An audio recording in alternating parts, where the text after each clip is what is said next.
Siya po si Nanay Elsie, mag-isang namumuhay. Minsan nga ay ang ulam niya ay asin at bagoong para lamang makaraos sa araw-araw. May mga anak nga siya pero malayo na, kaya nagtitiis siya na mamuhay mag-isa dito. Minsan nga ay halos wala siyang makain, kaya nagtatyaga siya na mamulot ng panggatong para panluto niya sa araw-araw. Narito po ang kwento ng buhay ni Nanay Elsie.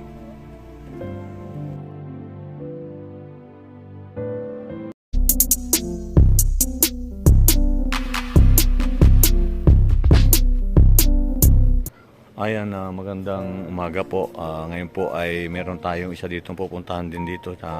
Dito po rin sa Barangay Tilek, dito po sa isla ng Lubang, sa Sitio Balatan.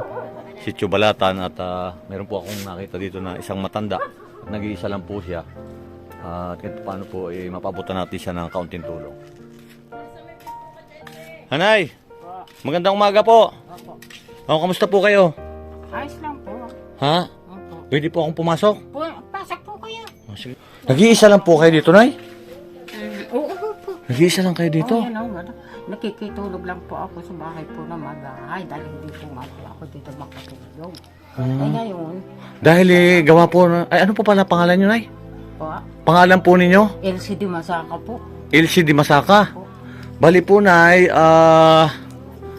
kayo na lang mag-isa dito? Opo. Ay, mga anak po ninyo? Yung dalawa kong babaeng anak po nasa Maynila. Nasa Batangas po yung isa po nasa Laguna. Opo. Opo. Hindi. May anak po ako yaan at saka ito po Oh, sa eh. aking tagiliran. Opo, hindi na po kayo naabutan ng mga anak ninyo? Nabibigyan naman ho kayo? At sa sarili ko po lang, ang binubuhay ko po lang ang sarili ko. Oh, ganun. Pero yung mga anak po naman, nakapagbigay pa ho rin sa inyo? Paminsan-minsan po, mga pang-ulam ko lang. Ganun po naman. Ay, buti po pala naman, naalala po ang anak ninyo. Oh, nag-iisa lang si nanay dito. Yun po. Opo. Ito po yung... Ay, si nanay napapayak ito. Yan. Open na open. Kamusta po yung bagyong paing po, Lola? Pa, Kamusta po nung bagyong paing kayo dito? ay dinapit po kami ng mga pulis po at inirescue po kami doon sa Tirik. Opo. Hindi doon po kami dapat, bali 2 days, 3 days yata po kami doon sa school po ng elementary. Mhm. Sa mga kwan po, doon po kami. Tapos binigyan po naman kami ni Mayor po ng kaunting tulong, yung mga bigas-bigas, yun lang po. Hindi magaling po naman at Ay, siyempre. po daw nga po sila noon na nagpunta daw po sila dito ng bisita para sa mga nasiraan daw po ng At isa po kayo sa nasira. Hindi po nila inilista bahay. Hindi, ibig sabihin ko po, isa po kayo sa nasiraan dito ng bahay. Ay, yung pong iba man nasiraan pero ako po hindi po ako nilista. Ito yung tinatayuan lang ni nanay.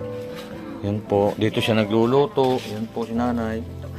Ito, dahil nag-iisa po lang si nanay. Isa lang po ako dito. Wala po ako kasama. Nanay, ano po ulit kayo?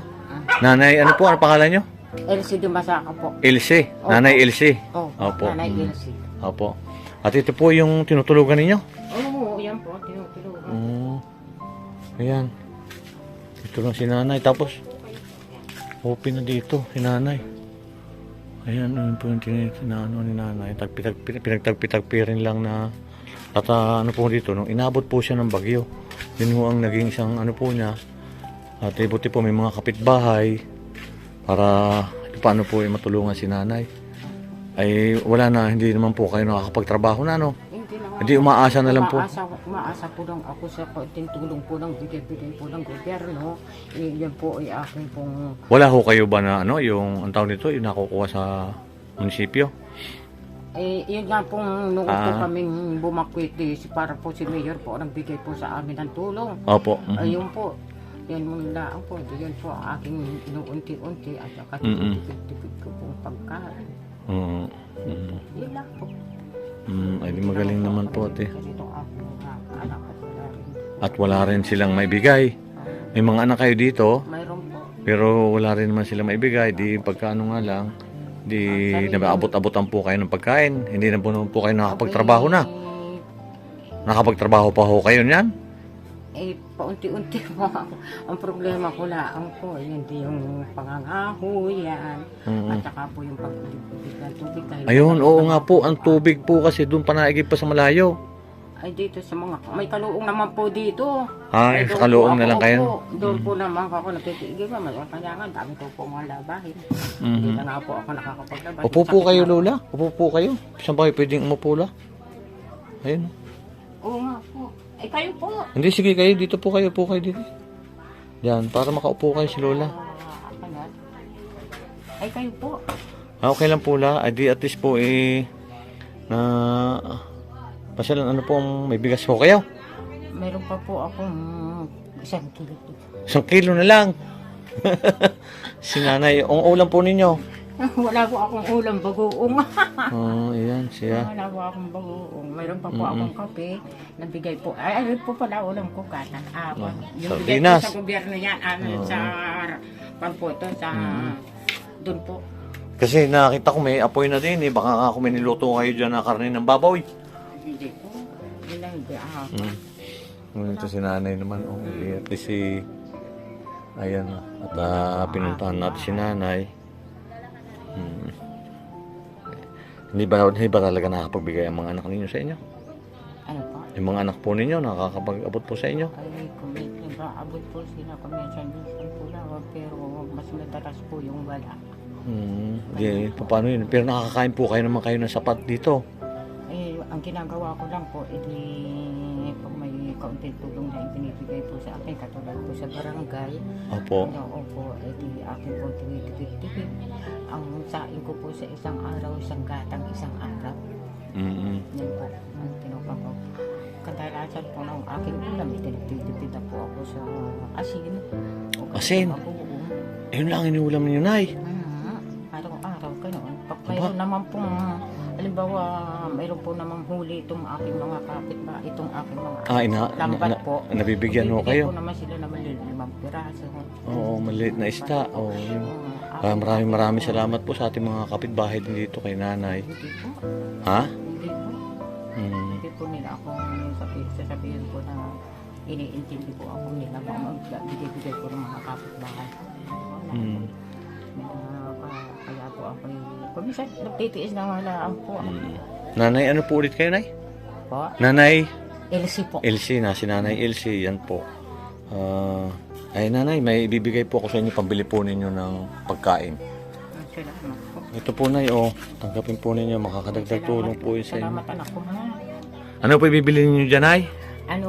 Bibili po ako ng kalahating bultong bigas. Opo. Na, po. Yung yan. sa barangay po yata, meron po. Kasi makadagdag tulong po yun sa inyo, Nay. Opo. Bibili ko po. Yung iba po naman, bibili ko ng kape. Bibili ko po ng sabon. Opo. Ganon. Pasensya na po kayo, Nay, sa akin na kaya, Nay, ha? Salamat. Marami pong salamat sa tulong po binibigay ninyo po sa akin. At ako po nagpapasalamat po ako sa inyo. At kayo po nakakatulong po sa akin. Ganun po. Dahil hindi po na ako makapagtrabaho. Medyo pasmado pa nga po ang kamay ko at saka pasmado ho ang kamay ko. At saka medyo may kalabuan pa ang mata ko dahil may katarata po ako. Opo.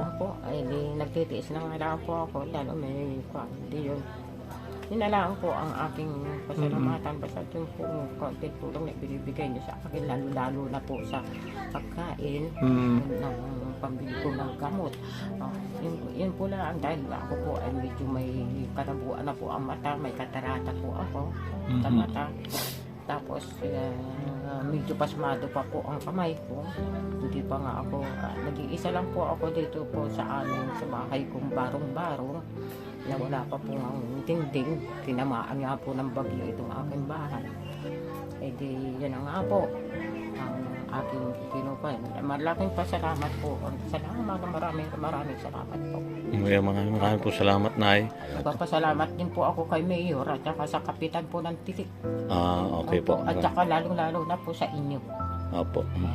Salamat anak ko, ha. Opo. Sana po gabayan po kayo ng Panginoon Diyos na para po naman kayo ikay makatulong po sa akin habang po ako nabubuhay. Yan Opo, po si lang. nanay. Parang Maraming salamat po, anak. Maraming salamat, anak po, ha? Opo, parang naluluwa si nanay. Hindi po, naiiyak po ako sa malaking katuwaan po at ako po'y tinulungan po ninyo. Yun po. Ano lang kay nanay, ha? Opo. Laban lang po sa buhay, at huwag po natin kalimutan na magdasal. Opo. Opo, yun po lagi, ano po, nay. Ang maraming po salamat. Opo. Maraming salamat po, Ma'am Mary Lou, Wakahuri ng Japan. Maraming po salamat sa pinapaabot ninyo dito sa ating mga kababayan. At malaking tulong po ito para kay nanay. Ngayon nga po ay tinamaan ng bagyo dito. At yun, nasira po yung... Maraming salamat po sa walang sawa ninyong pagsubaybay sa aking YouTube channel, subscriber, at ganoon po rin sa ating mga viewers. Maraming salamat po. At ingat po lagi tayo, saan man po tayo naroon. God bless po sa inyo. Salamat po.